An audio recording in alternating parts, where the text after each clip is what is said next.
ஒரு இனம் என்றைக்கு அது முழுமையான விடுதலை அடையும் என்றால், அது என்றைக்கு தனக்கென்று ஒரு நாடு அடைகிறதோ அன்றுதான் அது முழுமையான விடுதலையை அடையும்.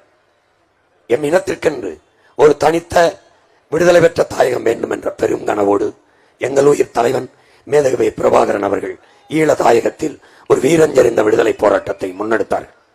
அந்த போராட்டம் இந்த நிலத்தில் இருந்த அன்றைய ஆட்சியாளர்கள், இந்த மாநிலத்தை ஆண்டு கொண்டிருந்தவர்கள் எல்லாராலும் நசுக்கி நாசமாக்கப்பட்டது. அந்த காலச்சூழலில் செய்வதறியாது திணறி போய் நின்ற பிள்ளைகள், அரசியல் வலிமை இல்லாது அதிகார வலிமையற்று நின்ற பிள்ளைகள் என்ன செய்வதென்று கையை பிசைந்து கொண்டு கண்ணை கசைத்துக் கொண்டு நின்றோம்.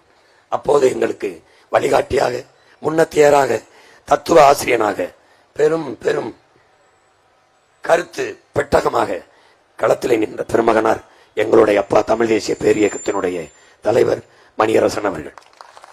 இன்றைக்கு அந்த காலகட்டத்தில் நான் படித்துக் கொண்டிருக்கும் போது திராவிட சிந்தனையில் வளர்ந்தவன். என்னை வளர்த்தவர்கள் என் ஆசிரியர் பெருமக்கள், பேராசிரியர் பெருமக்கள் எல்லாம் அந்த சிந்தனையில் இருந்தார்கள். இங்கே மொழி இனத்தின் மீது இருந்த பற்றின் காரணமாக சென்னைக்கு வந்து எண்ணற்ற பெருமக்களோடு இணைந்து பயணித்தேன். ஐயா நெடுமாறன், அண்ணன் அறிவுமதி, அண்ணன் சுபவீர் பாண்டியன், கொளத்தூர் மணி அண்ணன், இப்படி எல்லாரோட, ஐயா மருத்துவர் ராமதாஸ் ஐயா, அண்ணன் திருமாவளவன், எல்லாரோடும் இணைந்து பயணம் செய்தேன். மார்க்சி இயக்கங்கள், பெரியார் இயக்கங்கள், அம்பேத்கரிய இயக்கங்கள் எல்லாரோடும், அண்ணன் தியாகு அவர்களோடெல்லாம். அதிலே ஒருவர் தான் எங்களுடைய போற்றுதற்கும் வணக்கத்திற்கும் அறிய பெருமகன் அப்பா மணியரசன் அவர்கள். எல்லாரும் இன்று எங்கு இருக்கிறார்கள்?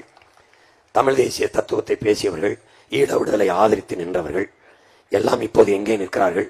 எங்களுடைய அப்பா எங்கே நிற்கிறார் என்று அறிவு சமூகம் பார்க்க வேண்டும். எல்லாரும் கருணாநிதி வீட்டோரில் முறைவாசல் செய்யும் போது அவர் மட்டும் தன்மானத்தோடு தன் பிள்ளைகளின் பக்கத்திலே நிற்கிறார். இதிலிருந்து தடுமாற்றமில்லாது நாங்கள் நிற்க காரணம் அவருடைய தத்துவ உறுதிதான். இன்றளவும் தர்க்கத்தில் அவரை வென்று வீழ்த்த எவனும் பிறக்கமில்லை, பிறக்க போறதும் இல்லை.